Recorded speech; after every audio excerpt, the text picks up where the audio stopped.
if you remember in the last video, we were building our RTK base station. What are you doing, Cat? Anyway, we're building the RTK base station. It all went very well. It's all now zeroed in. And we're going to be putting auto steer on this very old sprayer, probably from like the 80s or 90s? I can't remember how old it is now. You might be able to let me know in the comments. But yeah, this thing has got no technology on it whatsoever. It's got a few on-off switches. It's got a pull stop, and we're going to put satellite steering onto it. So we start by taking this off onto here. We have a couple of these are the steering lines just here, and I've just been putting a pressure gauge on them the other day to find out which one's which, because one's pressure, one's return to the tank, and then one's turn left and one is turn right. So that's what they are doing just there. And we need to put this thing here on. This is the steering valve just here. So I was thinking, you know, probably mount it just there or something nice and neat, but it might have to go down there like that out the way. And this is a bit of British engineering. This has been milled in Britain. So this part here, A and B, is the left and right steering. So we'll put it into one of them. This is like a shut-off valve, so it needs 12 volt to open it, but it's like a safety check. So if it hasn't got power to it, the auto steer won't engage. So if we want the auto steer to engage, we put 12 volt to it, which opens this, which will then engage the auto steer. This is a hydra force valve. This is like a special steering valve. One solenoid there, and there's a solenoid there, and obviously one's left, one's right. T for tank, which would be this one here, is a return, so return to hydraulic tank. P is for pressure, which is one of these. So pressure goes in there, and then so let's start from this bit: steering, tank return, pressure, and then this one here at the back. This would be the pressure in, and then it's going to return out and go up to the steering motor. But we're going to have a look at that. We're going to mount this first. I have just made this on the plasma cutter, this bit here.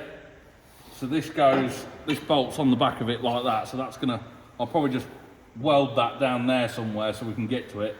So we're going to put this in, and then we're going to put the dome on the roof and do our other bits and bobs, whatever we need to do. We're going to watch that in the video.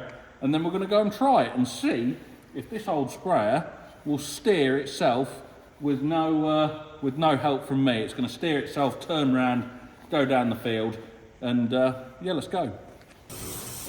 We put that just here. It is cold today. We're going to put it just there, I reckon.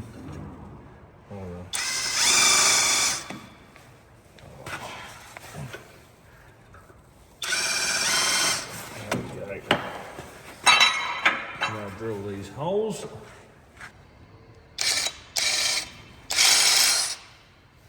Right.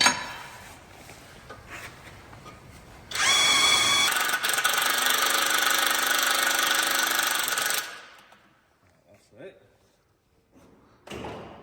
Now hopefully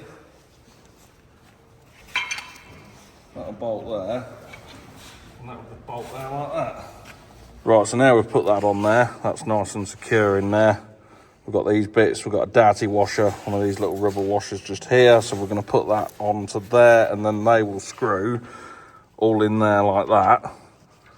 One there, one there, one there, one there, one there. And then we're going to have 90-degree bends up into these pipes and join it all up. And then that'll be that bit, the steering valve all done. And it was actually quite simple to fit.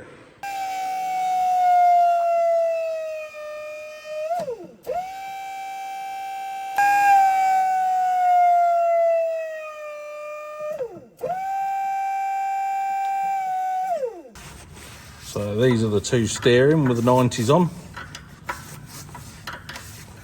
And like I say, tank. This one at the top here is the pressure up to the steering orbital. So that's what that's for. And then we're going to run the wiring down there with all the other wiring, and then up the back of the cab and up to the dome. So that's it all parked in now, look.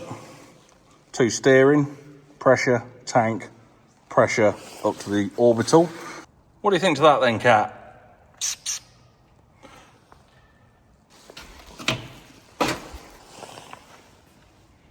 We now need to get to our steering rams, which are just here.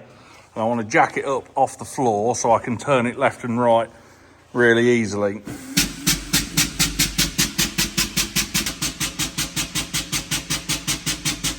So I've just jacked it up, just the only reason really, because whilst I'm fitting the steering sensor, I want to be able to turn the wheels left and right really easy, so I can just jump in the cab now and just spin the wheel and they'll just turn, because the next thing we're fitting is this little device. Got this for £30 off some Chinese website.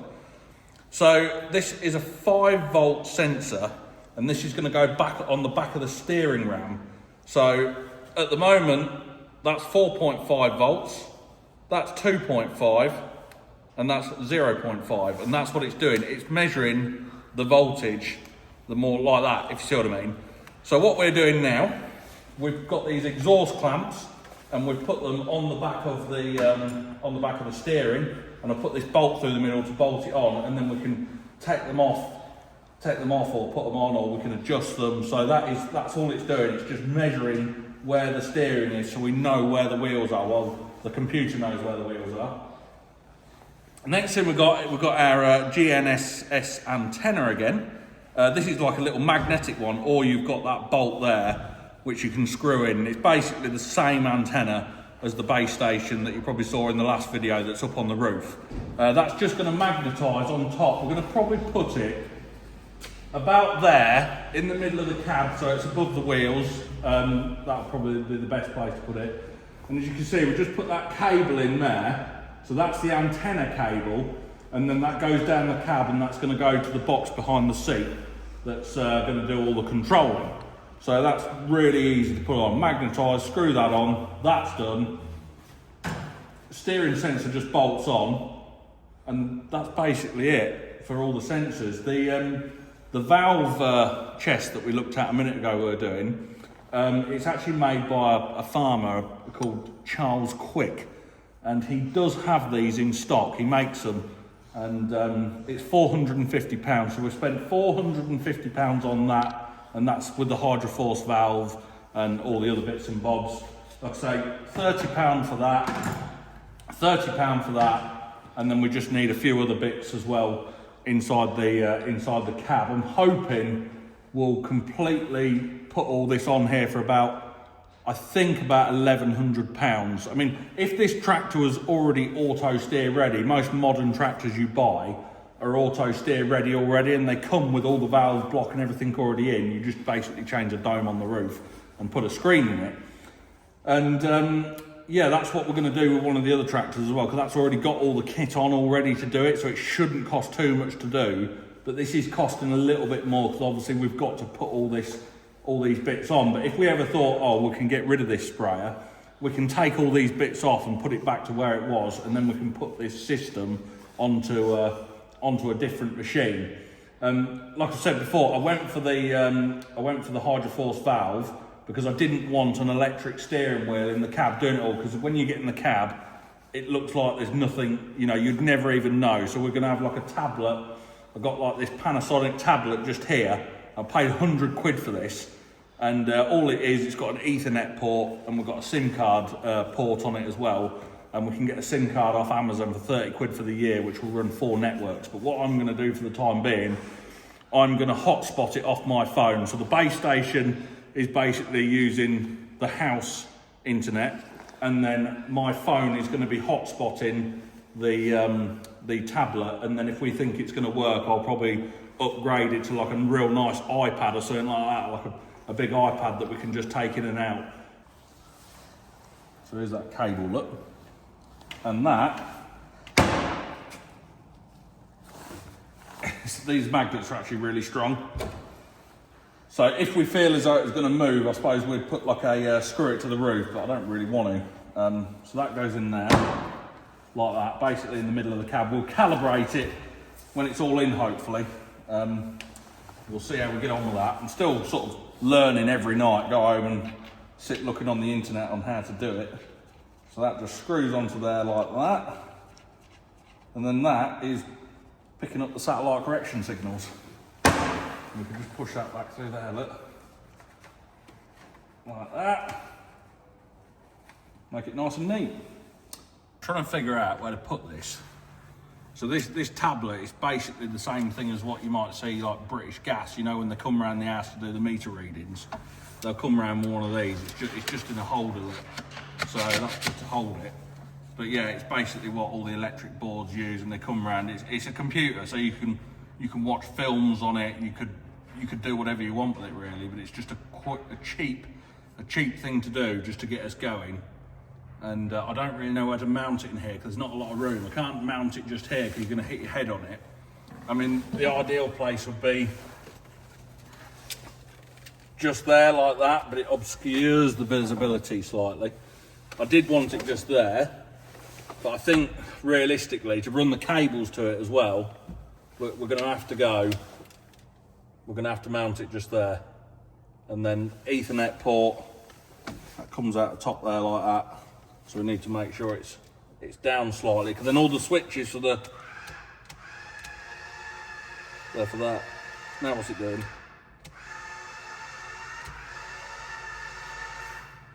It's all right. Anyway, yeah, that's going to go there, and then it can be with like these other little controls. So, and we're going to need to mount a switch somewhere to engage it, because you can engage it on a touch button on here, but it'd be better a switch just here somewhere or on the dash, that when you go along and you turn into a row and you want to engage the auto steer, you just press a switch and it just goes to the row that you want. So our next bit, we've got Andy here, who I've met on the farming forum, because there's everyone who does this is all farmers, isn't it? Yeah. So this is our little computer with all the chipboards, and they all just sort of plug in like that. But the problem is, you have to solder all these bits on, and it's incredibly delicate. And Andy here, you can do that because you've got a magnifying glass. Something like that, yeah. And I've got, I haven't got very steady hands, so that takes quite a bit of doing. So I'll put Andy's email in the description of this video. So if anyone wants to have a go, or Andy can, then you do it as a bit of a hobby, don't you? Yeah. So this is our chipboard. This main bit of chipboard here is £40, you say? Something like that, yeah. This bit here as well, this is the same, this is the RTK receiver, the F9P, exactly the same as your base station. Yeah, so when we did the base station the other day, you'll see we put that into the base station, and that's basically from the antenna down to there.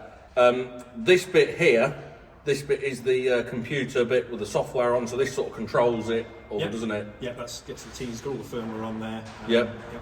This next one here, this is the gyroscope. So when we sit that box behind the seat of the cab like that, it will know whether it's like that or like that. Yeah, so or like do that. the heading and the roll. Yeah. Yeah. Okay. And then this next one here, this controls the steering valve, doesn't it? Yeah, that's it. Steering valve and electric motor. Yeah. So apart from that, that's about it. And then the next part is got this little aluminium box, and this basically will slide inside here. So then when Dad's sat in the cab or the sprayer and he drops the hammer or something, it won't smash these delicate bits here. But yeah, they are delicate, and there is a fair bit of soldering to do in these, isn't there? Yeah, a lot of it you can get pre-made, but when you put on all these parts here, these all need the head soldering on. Yeah, and that's the part that I would struggle with, because you can easily damage. Yeah, there's 3 tiny heads here for the Ethernet that are really Yeah. tricky to do. Yeah, no, I didn't really want to do that, because I thought I could soon spend quite a few hundred quid here damaging parts. Yeah. And that's why I've let Andy do it. So he's bought it here today, and we've just put this together now, and we're going to put it in its box, plug everything in, and we've got to calibrate it next, haven't we, as well? Yeah. So that's what we're going to do, and let's go and see if it steers down the field. So where the F9P sits just here, you'll see we've got another space for another one just here. So when we build the combine, well, when we RTK steer the combine, it's going to have 2 of these. So it's going to have twin antennas. So yeah, on this one we're only single antenna, so we've only got one. So we'll explain the 2 antennas if we can get this one working all right, and see what happens. The next thing we're doing, we're on the Ag Open GPS website. This is a free website that anyone can use and download any software. So the first bit of software we need is this Ag Open GPS 6H1 zip. And this is the software that we're going to be using on the tablet. So this is nice and easy. Download it and put it straight onto it. The next bit is for the board, the little board we've just seen. So if we click on boards just here, and then we'll scroll down. It's quite an interesting website. If you've got time in the evening, come and have a look and see. You know, there's loads of different people on here, and it's all free to use. So we'll go into here, and then we've got our software that we need for the board as well. So that's really helpful. Put that on there.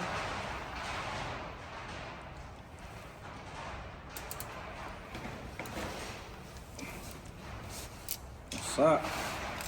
And we've got the plug. These plugs here. Put that on there. Push them in the back like that until they click like that. And then that pushes in there like that, and then it just plugs in. Right, plug that into there. There we go.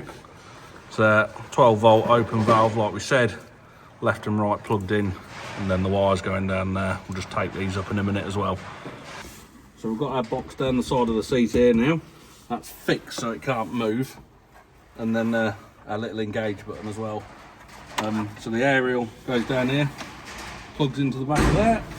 And then we've got our little tablet here at the moment. We're gonna back out and go and see how we get on. Ready? Oh, come on, girl. Come on. Get going, isn't it?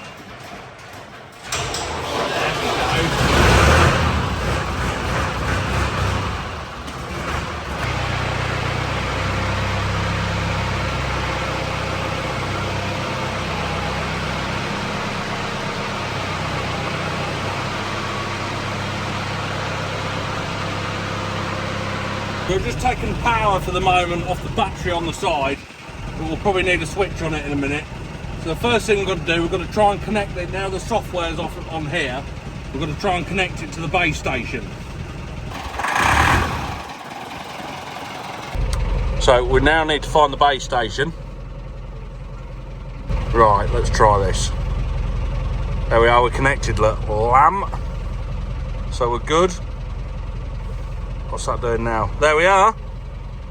If I turn this left and right, look, you're going to see the steering move. So if I put it in forwards, oh, come on, come on, there we go. Now if I turn right, that should turn right. There we go, look.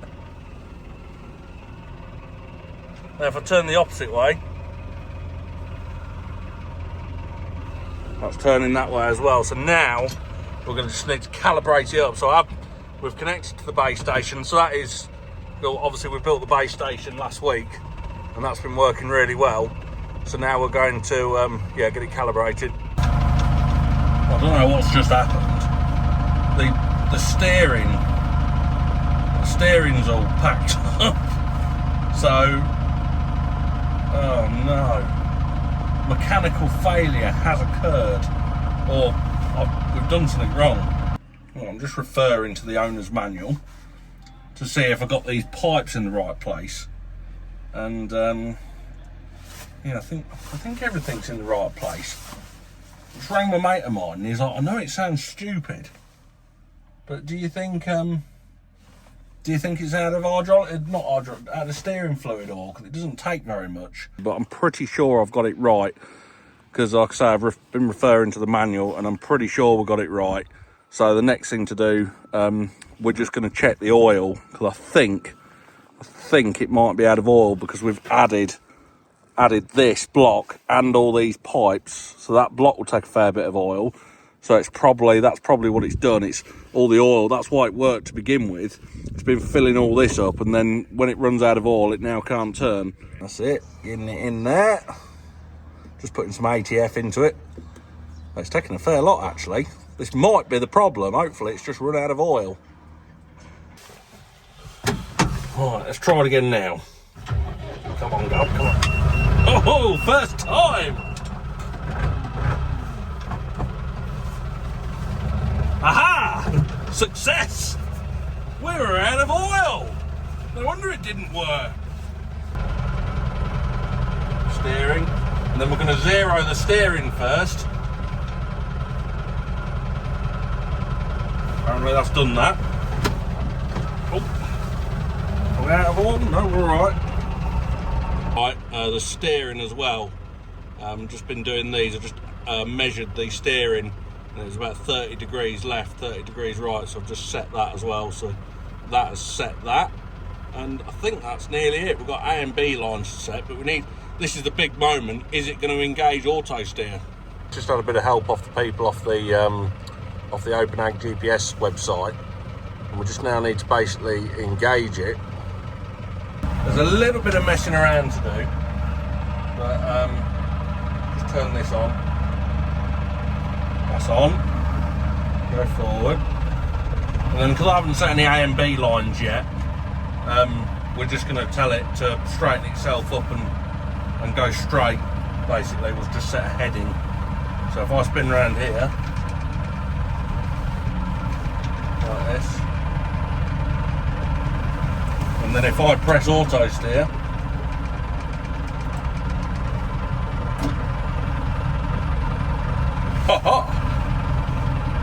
so we're now heading straight in front of us where I've set it, and if I set A and B lines where I want it to go, that should work. So if I turn the steering right round like that, then set a heading, it's now straightened it up, look, without me even touching the steering wheel. I'll go that far away again, set the heading, and look, I can turn the steering wheel, it won't do anything. But if I disengage auto steer, it then puts the steering back to normal, look, and we can turn. So yeah, that definitely works now. It definitely steers by itself, but obviously we need to go and input all the fields. We need to drive around the edge of the fields and input the fields, because we haven't done that yet. And then we can set our A and B line so we know where to go. And hopefully with using that base station we built, it will then correct the atmospheric drift that we're on about in the base station video. So those lines that we set will always be in the right place, and they won't keep moving over time like they do. This is pretty good actually on here. It's relatively easy to use. Like I say, we just downloaded that software off the OpenAg GPS and put it straight on here, but it is a computer at the same time as well. So if I just shut that down, look, see, so we can watch films on there, we can sort of do whatever we want really. It's just like having a normal computer. So then we'll just click back on there and open it back up again. Like that, look. And then that's it, back on. And then shut it down, exit. Yeah, pretty straightforward. And then if I want to turn it off, that's it really. So I need to find a place for the switch, put that in a bit of a spot somewhere, and yeah, I think this video is going on quite a while now.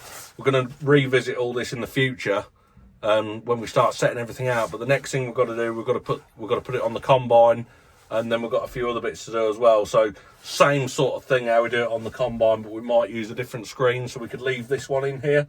And to be fair, because it's so cheap, if the dome gets nicked, it's only another 30 quid, just stick that on.